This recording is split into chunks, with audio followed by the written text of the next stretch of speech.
papasok ka sa guhit sir, pasok ka. Yan, yun ang delikado. Pag ikaw ay lumabas sa guhit sa kabila, delikado yun. Kaya kailangan, antabayanan mo yan, lagi ka lang nasa loob ng guhit, ng center lane. No? Tapos ang pinakamagandang pwesto, ito, yung malapit ka sa center lane, huwag kang didikit sa kanan, mas delikado yung kanan. Ayan yun. Yung tamang may allowance lang, yan ang maganda.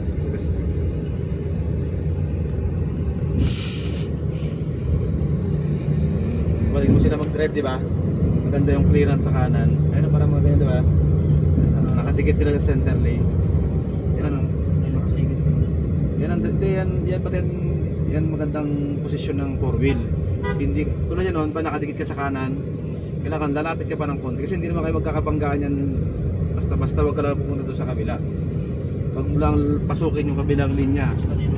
Oo, diyan pa lang. Kita mo naman sa likod dyan yung posisyon mo.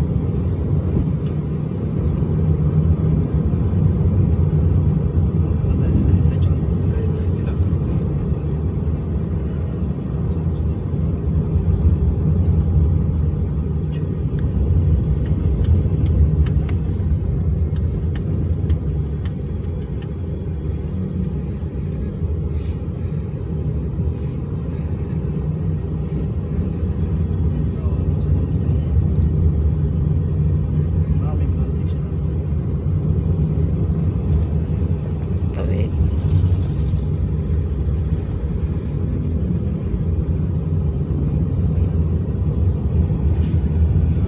Oops.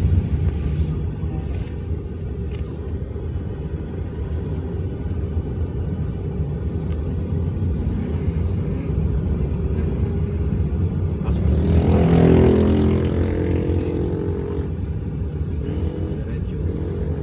Sir, lampasan mo na siya. Basta dito ka lang. Huwag ka didikit sa kanan, sir. Dito ka. Yan ang pwesto mo. Yan. Diretso. Kahit atawin mo yan, hindi mo sila masasagi. Pero pag nasa kanan ka, makakabangga ka doon talaga. Kasi minsan malilingat ka, di ba? Lagi mo check palagi sa mirror. Diretso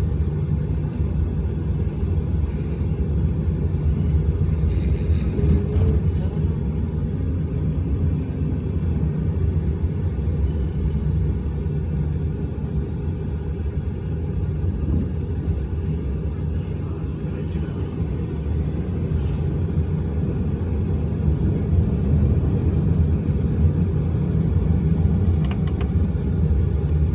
Sir?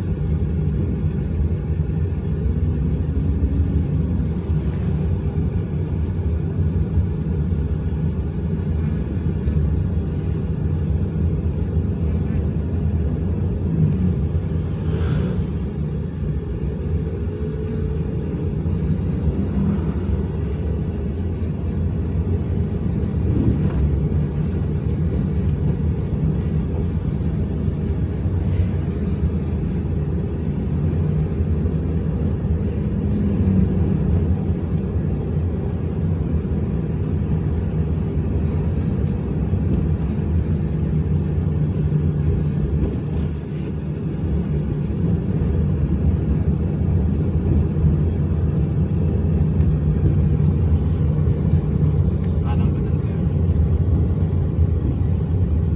Signal ka ng kanan. Yan, tingin sa side mirror. Kumalubela. Diretso lang tayo doon.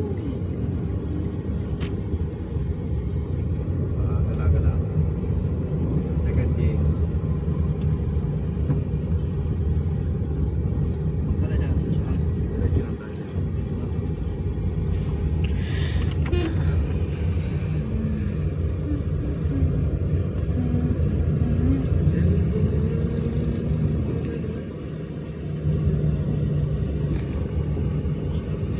Ito ka lang, ang gigit na. Yan.